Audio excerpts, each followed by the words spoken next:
बिहार के अंदर 8 जून तक के लिए लॉकडाउन लागू हो चुका है और ऐसे में बिहार सरकार ने जो नियम लागू करे हैं 8 जून तक के लगे लॉकडाउन के दौरान, जो आम जनता को भी जिसमें काफ़ी छूट दी गई है। और इस वीडियो में हम यही जानने वाले हैं कि आम जनता को क्या छूट मिली है, क्या बंद रहेगा, क्या खुलेगा, सारी गाइडलाइंस जानेंगे आज के इस वीडियो में। तो चलिए शुरुआत करते हैं।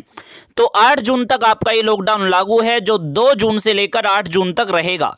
ठीक है, तो देखिएगा सभी कार्यालय जितने भी आपके सरकारी ऑफिस हैं 25% स्टाफ के साथ शाम 4 बजे तक खुलेंगे। ठीक है जी, जितने भी आपके सरकारी दफ्तर हैं वो आपके शाम 4 बजे तक खुल सकेंगे। 25% उसके अंदर स्टाफ काम करेगा। लेकिन जो जरूरी सेवाएं हैं, जैसे कि मान के चलिए पुलिस प्रशासन है, ठीक है, और फायर ब्रिगेड है, भाई इनकी संख्या तो कम नहीं हो सकती ना। आपदा प्रबंधन है तो इनकी संख्या पहले की तरह ही रहेगी, इन पर कोई फर्क नहीं पड़ेगा। लेकिन जो ऐसे सरकारी ऑफिस थे जो लॉकडाउन में खुल नहीं रहे थे, अब वो खुल जाएंगे 25% स्टाफ के साथ। और वहीं देखिएगा बात करें, सभी दुकानें और प्रतिष्ठान एक दिन छोड़कर एक दिन प्रातः सुबह 6 बजे से लेकर आपका दोपहर 2 बजे तक अब अपनी सभी दुकानें आप खोल सकते हो। चाहे वो किसी भी प्रकार की दुकान हो, आपकी हार्डवेयर की दुकान है, ठीक है, चाहे वो टंकी की दुकान है, किसी भी प्रकार की दुकान हो वो आपकी, अब आप अपनी दुकानों को खोल सकते हो। जो लॉकडाउन में दुकानों को खोलने की पाबंदी थी, अब वो दुकानें खुल जाएंगी सुबह आपका 6 बजे से लेकर दोपहर 2 बजे तक। लेकिन जो आप अपनी दुकान खोलोगे वो आपको ऐसे खोलनी पड़ेगी कि एक दिन छोड़ के अगले दिन, और अगले दिन फिर छोड़ के फिर आपको अगले दिन खोलनी पड़ेगी, यानी कि एक एक दिन छोड़कर आपको दुकान खोलनी है। इस प्रकार से सभी दुकानें भी खुल जाएंगी और सभी पूरा बाजार में एक साथ, मतलब कि दुकानों की जहां पर लाइन है वहां पर एक साथ भीड़ भी नहीं इकट्ठी होगी। ठीक है, मान के चलिए कि आपके बगल में पड़ोस में कोई दुकान है, तो आपके पड़ोस वाली दुकान जो है जिस दिन आप खोलोगे उस दिन उन्हें बंद रखनी पड़ेगी, फिर वो दुकान अगले दिन खुलेगी, फिर आपको बंद रखनी पड़ेगी। ठीक है, लेकिन इसका भी यही मामला है कि भाई दुकानों के सिलसिले में जो हमारे ये वाले नियम हैं कि बैंक वगैरह हो गए, एटीएम वगैरह हो गए, जो सेवाएं पहले से अपने टाइम पे चल रही थी वो जरूरी सेवाएं वो चालू रहेंगी। जैसे फैक्ट्री वगैरह हैं, ठीक है, मैन्युफैक्चरिंग और कंस्ट्रक्शन वर्क कहीं पर हो रहा है, सभी प्रकार के निर्माण कार्य, ई कॉमर्स से जुड़ी हुई सारी गतिविधियां ये अपने फुल टाइम पे चलेंगी, इनके लिए कोई टाइम नहीं है, जो इनका टाइम है वो।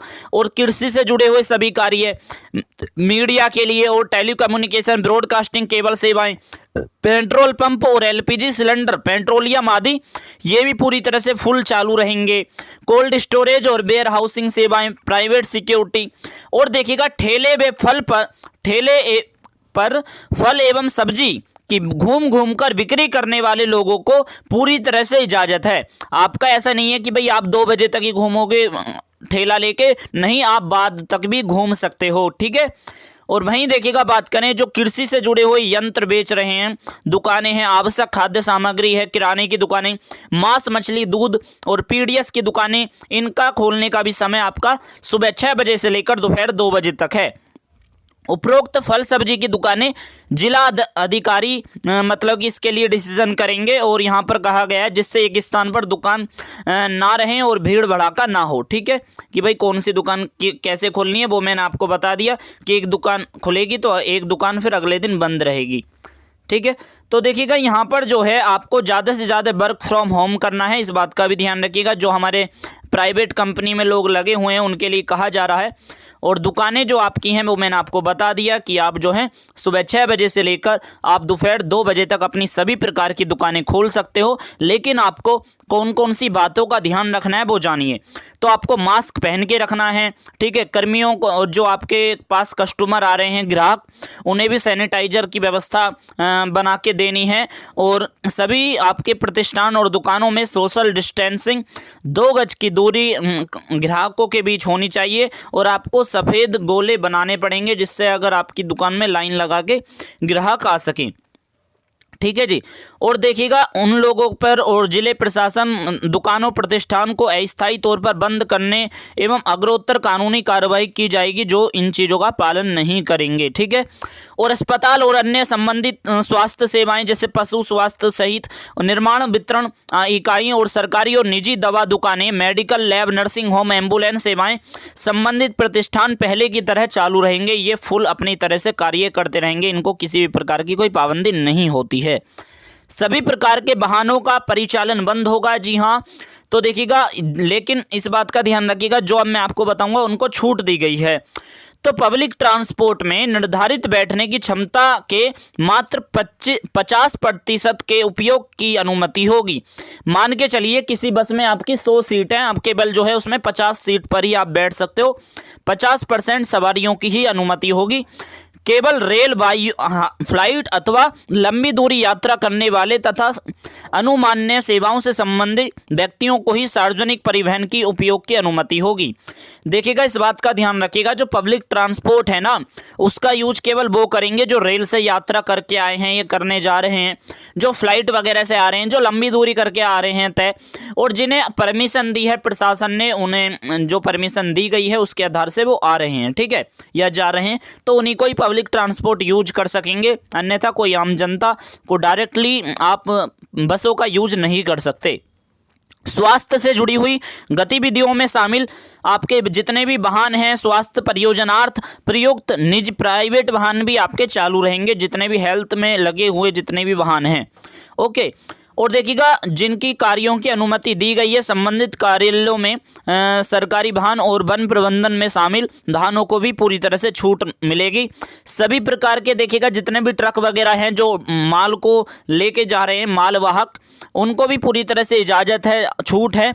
और निजी वाहन जिनमें हवाई जहाज, ट्रेन के यात्री यात्रा कर रहे हैं, जितने भी प्राइवेट ट्रांसपोर्ट हैं और उनके पास टिकट है, तो उनको भी आने जाने की छूट है।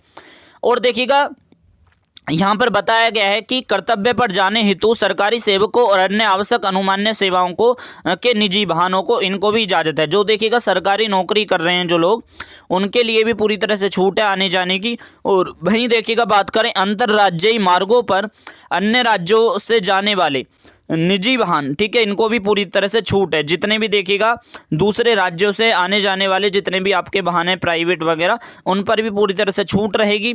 स्वास्थ्य विभाग द्वारा राज्य के सभी सरकारी मेडिकल कॉलेज और अस्पताल तथा जिले स्तर पर MBBS डिग्रीधारी चिकित्सा पदाधिकारियों की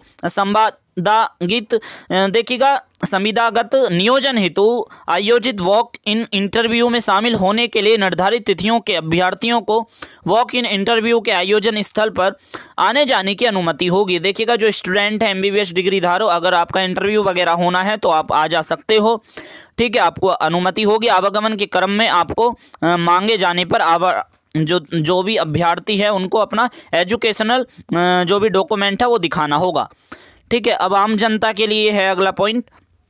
तो देखिएगा, आगे मैं आपको बता दूं, जितने भी आपके, ये मैंने आपको ट्रांसपोर्ट परिवहन के बारे में बताया है, तो इसमें लिखा हुआ है कि ये उपरोक्त अपवादों को छोड़कर वाहनों के परिचालन संबंधी प्रतिबंधों के उल्लंघन की स्थिति में मोटर वाहन अधिनियम की धारा 179 का एक अंतर्गत जुर्माना किया जाएगा और इसके लिए परिवहन विभाग अलग से दिशा निर्देश जारी करेगा, ठीक है जी। तो देखिएगा, कहने का मतलब यही है कि जो अभी मैंने आपको वाहनों के रिगार्डिंग गाइडलाइंस बताई थी, अगर आप इनका उल्लंघन करोगे, बिना फालतू के आप जा रहे हो बसों में, ठीक है, तो भाई आपको पूरी तरह से आपके खिलाफ कार्रवाई की जा सकती है अगर आप बिना किसी काम के जा रहे हो। और यहाँ पर देखिएगा, सभी स्कूल, कॉलेज और कोचिंग संस्थान, ट्रेनिंग इंस्टीट्यूट बंद रहेंगे। इस अवधि में राज्य सरकार के स्कूल और कॉलेज भी बंद रहेंगे, ठीक है, और कोई भी परीक्षाएं भी नहीं होंगी। रेस्टोरेंट एवं खाने की दुकानों का संचालन केवल होम डिलीवरी, टेक अवे, घर ले जाने की सुविधा आपके रात के वो सुबह 9 बजे से लेकर रात के 9 बजे तक ही अनुमति होगी। आवासीय होटल जैसे ओयो वगैरह में गेस्ट के लिए इन रूम डाइनिंग के लिए अनुमति होगी। सभी धार्मिक स्थल आमजनों के लिए बंद रहेंगे और सभी प्रकार के मतलब कि धार्मिक आयोजन, किसी भी प्रकार का आयोजन वगैरह, गैदरिंग वगैरह पूरी तरह से बंद रहेगी। सभी cinema hall, shopping mall, club, swimming pool और जिम, पार्क और आपका जितने भी आपके उद्यान हैं पूरी तरह से बंद रहेंगे। सार्वजनिक स्थल पर किसी भी प्रकार का आयोजन सरकारी हो या प्राइवेट हो पूरी तरह से रोक रहेगी। शादियों में अधिकतम 20 ही लोग जा सकते हैं और डीजे बारात की इजाज़त नहीं है। शादी से पूर्व आपको जो है कम से कम 3 दिन पहले आपको अपने प्रशासन से परमिशन लेनी पड़ेगी, उन्हें बताना होगा। अंतिम संस्कार में भी आपके मैक्सिमम अधिकतम 20 ही लोग जा सकते हैं। और देखिएगा यहाँ पर बताया गया है कि जिला पदाधिकारी स्थानीय परिस्थितियों की समीक्षा कर उपयुक्त प्रतिबंधों के अतिरिक्त अधिक सख्त प्रतिबंध लगा सकेंगे, किंतु किसी भी परिस्थिति में उपयुक्त प्रतिबंधों को शिथिल नहीं किया जा सकेगा। ठीक है, कहने का मतलब यही है कि जो हमारे डिस्ट्रिक्ट मजिस्ट्रेट हैं वो और हार्ड मतलब कि हमारे नियम लगा सकते हैं अपने डिस्ट्रिक्ट में, और फिर आपको राहत नहीं दी जाएगी अगर एक बार लग गया प्रतिबंध। ठीक है, और इसके अतिरिक्त निम्नानुसार अग्रतर कार्रवाई संबंधित विभाग द्वारा जिला प्रशासन द्वारा करी जाएगी। ओके, तो देखिएगा सभी जिलाधिकारी अपने जिला अंतर्गत चिन्हित स्थानों पर सामुदायिक किचन स्थापित करेंगे। ओके, और मतलब कि वही है कि सामुदायिक किचन का मतलब यही है कि भाई जो ऐसे लोग हैं वो उनके पास खाना पहुंच सके जो अभाव में जी रहे हैं। और सरकार द्वारा संचालित कोविड अस्पताल, कोविड केयर सेंटर तथा आपका dedicated Covid health care centre, मरीजों की देखभाल में लगे अटेंडेंट को खाने ले जाने की सामुदायिक किचन के माध्यम से जिला प्रशासन द्वारा व्यवस्था की जाएगी। यदि कोई निजी अस्पताल चाहे तो वह स्वयं या किसी निजी व्यक्ति संस्था के माध्यम से अपने अस्पताल के मरीजों को अटेंडेंट को किचन की व्यवस्था करा सकता है। इसमें सरकार सामुदायिक किचन के मापदंड के आधार पर साफ सफाई और कोविड प्रोटोकॉल का पालन करना होगा। रोजगार के लिए ग्रामीण क्षेत्र में मनरेगा के अंतर्गत शहरी क्षेत्रों में योजना के अंतर्गत किए जाने वाले कार्यों को भी अनुमति है। मनरेगा कार्य चालू रहेगा। सभी राशन कार्ड धारकों को मई के महीने में राशन की प्राप्ति के लिए राशि का भुगतान नहीं करना होगा और उक्त राशि का वहन राज्य सरकार द्वारा किया जाएगा। ठीक है, तो देखिएगा दोस्तों आपकी यही पूरी गाइडलाइंस थी। अब आपका मई का महीना तो निकल गया है, जून का भी स्टार्ट हो गया है, तो अब जून के महीने में आपका जो है राशन भी आपको फ्री मिल जाएगा। तो यही हमारी पूरी गाइडलाइंस थी जो आपके जिसमें हमारा कोई ज़्यादा बड़ा अंतर नहीं है। जो बड़ी राहत दी गई है वो दुकानदारों के लिए दी गई है कि आप अपनी दुकानें खोल सकते हो। ठीक है जी, आप सुबह 6 बजे से लेकर दोपहर 2 बजे तक। तो ये आपके लिए गाइडलाइंस थी। तो आपको वीडियो पसंद आई है तो चैनल ज़रूर सब्सक्राइब करिएगा। तो हम मिलते हैं किसी नेक्स्ट वीडियो में। Thank you so much.